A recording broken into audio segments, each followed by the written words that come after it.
యోహాను ఎవరంటే యేసుక్రీస్తు పిలుచుకున్న ఫస్ట్ సెట్ ఆఫ్ అపోస్తల్లో పేతురు, యాకోబు, యోహాను వీళ్ళందరూ కూడా ఫస్ట్ సెట్ ఆఫ్ అపోస్తల్లో ఉన్నవారు అన్నమాట. అయితే పిలువగానే వెంటనే వెంబడించిన వ్యక్తులలో యోహాను కూడా ఉన్నాడు. The first set of apostles అంటే వాళ్ళని వెంబడించమని చెప్పారు. తర్వాత 10వ అధ్యాయంలో వాళ్ళను అపోస్తలులుగా అభిషేకించాడు. ఆ 12 మంది అపోస్తలుల పేర్లు ఏవనగా పేతురు అనబడిన సీమోను, అతని సహోదరుడు ఆంద్రేయ. పేతురు, ఆంద్రేయ అన్నదమ్ములు. జెబెదయి కుమారుడు యాకోబు, అతని సహోదరుడైన యోహాను. చూసారా, పేతురు, ఆంద్రేయ అన్నదమ్ములు, యాకోబు, యోహాను అనే అన్నదమ్ములు. These 4 are first set of apostles. అంటే ఫస్ట్ దేవుడు వాళ్ళని పిలుచుకున్నాడు, యేసయ్య పిలుచుకున్నాడు. అలాగా యోహాను గారు యేసయ్యని వెంటనే వెంబడించి ఎక్స్ట్రాడినరీ గ్రేస్ కి అర్హత కలిగిన ఒక క్యారెక్టర్ ని అతను కలిగి ఉన్న వ్యక్తి. అయితే ఈ యోహాను సువార్తలో కనుక మనం చూస్తే ఆయన ఎలా ఇంట్రడ్యూస్ చేసుకుంటాడంటే దేవుడు ప్రేమించిన శిష్యుడు, దేవుడు ప్రేమించిన శిష్యుడు అని, యేసయ్య అత్యధికంగా ప్రేమించిన శిష్యుడు, ప్రభు అత్యధికంగా ప్రేమించిన శిష్యుడు అని అక్కడ కూడా ఆయన ఎక్స్ట్రాడినరీ నేచర్ ని బయలుపరుచుకుంటాడు. అంటే the confidence he has in Christ. యేసయ్య అందరినీ ప్రేమిస్తాడు, కానీ నన్ను అత్యధికంగా ప్రేమిస్తున్నాడు. He has that confidence. ఎందుకు ఆయన కాన్ఫిడెన్స్ ఉందంటే, చూడండి, why we have lack of confidence. మనకెందుకు ఒకరు మనల్ని ప్రేమిస్తున్నారో లేదో అన్న కాన్ఫిడెన్స్ మనకెందుకు తక్కువ ఉంటుందంటే,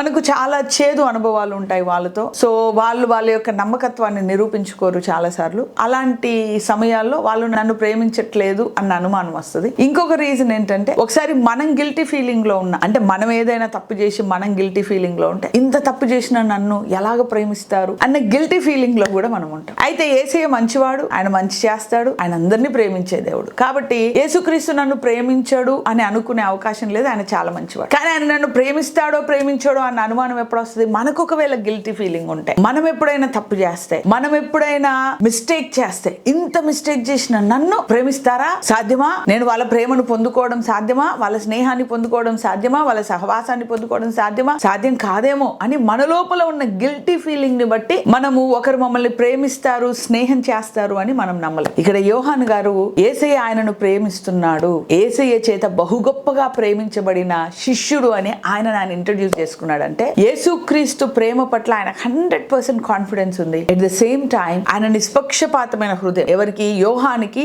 ఎలాంటి గిల్టీ ఫీలింగ్ లేకుండా 100% ప్యూర్ గా ఉన్నాడు. అరిగేటి, if you are pure in your heart, you can experience somebody's pure love. So ఇతరుల యొక్క ప్యూర్ ప్రేమను పొందకపోవడానికి, ఇతరులు చెడ్డోళ్ళు అవ్వచ్చు, ఇతరులు నిన్ను గాయపరచవచ్చు, ఇతరులు నమ్మకత్వాన్ని చూపకపోవచ్చు, అది వాళ్ళ ప్రాబ్లం. కానీ ఒక్కొక్కసారి మన ప్రాబ్లం కూడా ఉంటుంది. మనము గిల్టీ ఫీలింగ్ లో ఉంటే కూడా వాళ్ళ ప్రేమను పొందలేదు. ఇక్కడ యేసయ్య మంచోడు, యోహానికి గిల్టీ ఫీలింగ్ లేదు. ఆయన మనస్సాక్షి ఆయన మీద సాక్ష్యం ఇస్తుంది. యోహాను పత్రికలో చెప్తాడు, నీ మనస్సాక్షి నీకు సాక్ష్యం ఇస్తే దేవుని సింహాసనం ఎదుట ధైర్యంగా నిల్చుంటావంట. అంటే ఆయన అట్లాంటి మనస్సాక్షిని కలిగి ఉన్నాడు. కాబట్టి యేసుక్రీస్తు యొక్క ప్యూర్ లవ్ ని ఈయన అనుభవించడానికి ప్యూర్ హార్ట్ తో ఈయన ఉన్నాడు. కాబట్టి చాలా ప్యూర్ గా, చాలా క్లియర్ గా రాశాడు. ఏమని? యేసయ్య ప్రేమించిన శిష్యుడు. హల్లెలూయా. This is the character of John. అంటే he has an extraordinary character. Extraordinary కృపకు అర్హత కలిగిన ఎక్స్ట్రాడినరీ నేచర్ ఇతనికి ఉంది. దానితో పాటు యేసయ్య ప్యూర్ లవ్ ని, యేసుక్రీస్తు యొక్క ఆ శుద్ధమైన ప్రేమను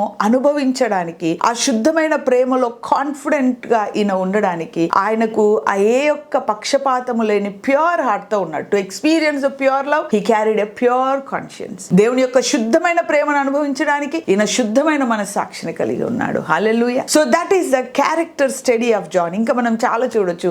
అంత మంచి చూడండి అంటే యోహానికి కాన్ఫిడెన్స్ ఉంది, కొంచెం ఓవర్ కాన్ఫిడెన్స్ కూడా ఉంది. ఎక్కడంటే లూకాసు వార్త 9వ అధ్యాయము 54వ వచనంలో చూస్తే ఆ సందర్భాన్ని కనుక మనం గమనిస్తే, యేసయ్య యెరూషలేం వెళ్తుంటాడు. యెరూషలేం వెళ్తున్నప్పుడు మధ్యలో సమరయ వస్తుంది. సమరయ పట్టణానికి వెళ్ళి ఆయన ఏమంటాడంటే, సమరయులారా, రెస్ట్ తీసుకోవడానికి ఒక రోజు 2 రోజులు నాకు ప్లేస్ ఇవ్వండి, నేను మీ దగ్గర రెస్ట్ తీసుకొని నేను యెరూషలేం పోతా అంటాడు. అప్పుడు సమరయులు ఏమంటారంటే, నువ్వు యెరూషలేం పోతే మేము నీకు ఇయ్యం, నువ్వు యెరూషలేం పోకుండా నువ్వు సమరయుల దేవుడు అవ్వాలి, నువ్వు యెరూషలేం దేవుడు అవ్వద్దు అని వాళ్ళకి వీళ్ళకి ఈగో క్లాషెస్ కదా. సమరయకి యెరూషలేంకి ఈగో క్లాషెస్. ఆ ఈగో క్లాషెస్ ఏమంటారు, నువ్వు పోతే మాత్రం మేము ఇయ్యం, నువ్వు ఉంటే మా దగ్గర ఉండాలి, యెరూషలేం పోతే నో అనేసరికి యోహానికి, ఇంకెవరికి, జేమ్స్ అండ్ జాన్ కి చాలా కోపం వచ్చేస్తుంది అనమాట. జేమ్స్ అండ్ జాన్ కి చాలా కోపం వచ్చి ఇద్దరు అన్నదమ్ములకి, యేసయ్య వీళ్ళు నీకు అకామిడేషన్ ఇయ్యరా, ఒక మాట చెప్పు, ఆకాశం నుంచి అగ్నిని కురిపించి దీన్ని మొత్తం కాల్చేస్తామంటారు. అంటే వాళ్ళకి అంత పిచ్చి అనమాట. యేసయ్య అంటే చాలా జలస్, యేసయ్య అంటే చాలా పిచ్చి, యేసయ్య అంటే చాలా రోషం. ఎవరిదైనా అభిషేకము నీ మీదకి రావాలి అంటే వాళ్ళ పక్షాన నువ్వు రోషము కలిగి ఉండాలి. అంటే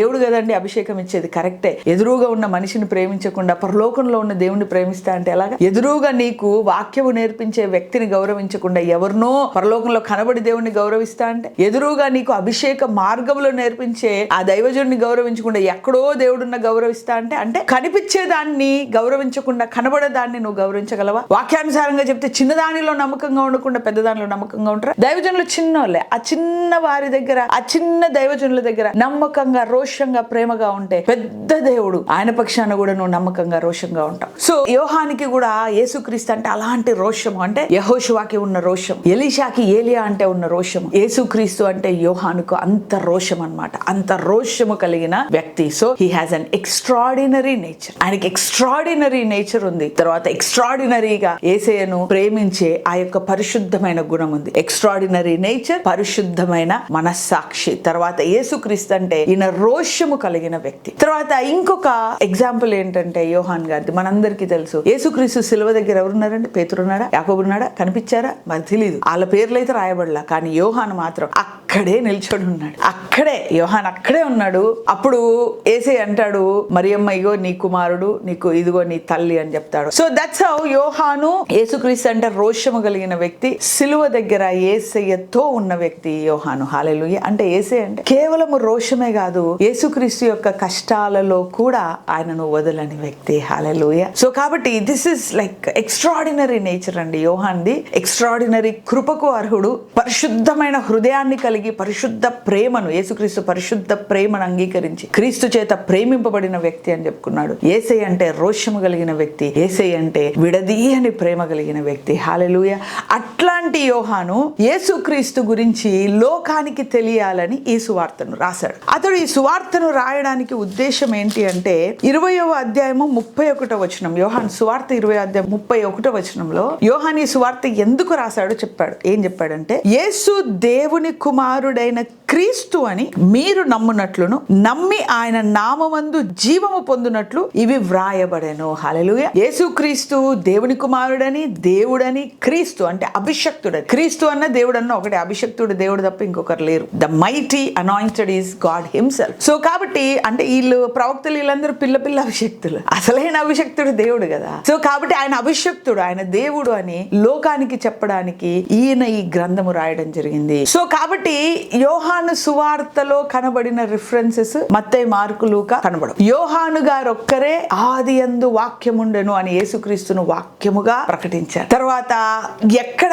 ఏ యొక్క సువార్తలో లేని విషయాలు యోహాను సువార్తలో ఉన్నాయి. ఐ యామ్, నా పేరు ఐ యామ్ అని యేసుక్రీస్తు తన్ను తాను ఐ యామ్ అని ప్రకటించుకోవడాన్ని కూడా యోహాను గారు రాశారు. సమరయ స్త్రీ విషయం కూడా మనకు యోహాను సువార్తలోనే దొరుకుతుంది. చాలా బ్యూటిఫుల్ విషయాలు, అంటే ఒక రెవల్యూషన్ ఉన్న విషయాలు. యేసుక్రీస్తు 3.5 సంవత్సరాల సేవలో అందరూ చాలా మంది ఆయనతో ఉన్నారు అపోస్తలులు, కానీ యోహాను యేసుక్రీస్తును రిసీవ్ చేసుకున్న విధానమే extraordinary. Are you getting? The way he received Jesus, the way he received the messages of Jesus were extraordinary. ఆయన క్రీస్తుని అంగీకరించిన విధానము, క్రీస్తుని చూసిన విధానము, క్రీస్తు మాటలను అర్థం చేసుకున్న విధానం, ఆయన బోధన అర్థం చేసుకున్న విధానం, ఆయన ప్రజెంట్ చేసిన విధానం ఎక్స్ట్రాడినరీ. అందుకే అంత్య దినాల యొక్క స్టోరీ ఇద్దరికి చాలా సూటిగా చెప్పాడు దేవుడు. ఒకటి దానియేలుకు చెప్పాడు, ఒకటి యోహాన్కి చెప్పాడు, మిగతా వాళ్ళందరికీ మర్మంగా చెప్పాడు. వీళ్ళిద్దరికే ఇది అంత్య దినాల స్టోరీ. దానియేలు ఇవి అంత్య దినములలో జరుగుతాయి, నువ్వు ముద్ర వేయి అన్నాడు, అంతే. ముద్ర వేయబడుతుంది అని చెప్పాడు, అంతే. ఇది అంత్య దినాల స్టోరీ. యెషయా వీళ్ళందరూ ప్రవచించారు, క్లారిటీ లేదు అక్కడ, కానీ వీళ్ళిద్దరికి చాలా క్లారిటీగా దేవుడు చెప్పాడు. ఎందుకంటే the way they saw Jesus, వాళ్ళు క్రీస్తుని చూసిన విధానం, క్రీస్తుని అంగీకరించిన విధానం ఈజ్ ఎక్స్ట్రాడినరీ. సో కాబట్టి ఒక మెసేజ్ అయినా, ఒక వాక్యమైనా, నువ్వు దేవుడినైనా ఆ చూసే విధానం, అంగీకరించే విధానం, నీ మనస్సాక్షి, నీ ఆలోచన విధానం దేవునికి అంగీకారంగా ఎక్స్ట్రాడినరీగా ఉంటే ఎక్స్ట్రాడినరీ గ్రేస్ లో నువ్వు ముందుకెళ్తావు. యోహాను గారికి బయలుపరచబడిన మర్మాలు మీకు బయలుపరచబడతాయి. హల్లెలూయా. యోహాను గురించి అందరికీ తెలుసు, ఆయన నూనెలో వేసినా చచ్చిపోలేదంట, పొడిచినా చచ్చిపోలేదంట. అలాంటి గొప్ప అభిషేకము, శక్తి, బలము మీ మీదకి వస్తుంది if you can understand the character of John. యోహాను గారి యొక్క ఆ character and integrity, the way he lived, the way he thought, the way he received Jesus, the way he saw Jesus. ఈ విషయాలన్నీ కూడా మీరు అంగీకరిస్తే you can go in an extraordinary way. హల్లెలూయా. God bless you very. Praise God. Let's pray. ప్రార్థన చేద్దాం. Thank you master, thank you Lord. యేసయ్య నీకు స్తోత్రం, వందనాలు. అద్భుతాలు, ఆశ్చర్య కార్యాలు చేసే దేవా, నీ కృప కుమ్మరించి, నీ కనికరం కుమ్మరించి అయ్యా దేవా నాయన, మరి ఈ యొక్క యోహాను సువార్త యొక్క ధ్యానములలో నీ కృప, కనికరం ఉంచండి అయ్యా. యోహాను గారికి ఉన్న ఆ క్యారెక్టర్, ఆ ఇంటిగ్రిటీ, ఆ రోషం, ఆ ప్యూరిటీ, ఆ ఎక్స్ట్రాడినరీ నేచర్ ప్రభా, ఎక్స్ట్రాడినరీ మర్మాలను యాక్సెస్ చేసే ఒక అభిషేకం అందరి మీద గాస్పెల్ జాన్ చదువుతున్నప్పుడు మీరు కుమ్మరించమని యేసు పరిశుద్ధ నామములో ప్రార్థిస్తున్నాం తండ్రి. ఆమేన్, ఆమేన్, ఆమేన్.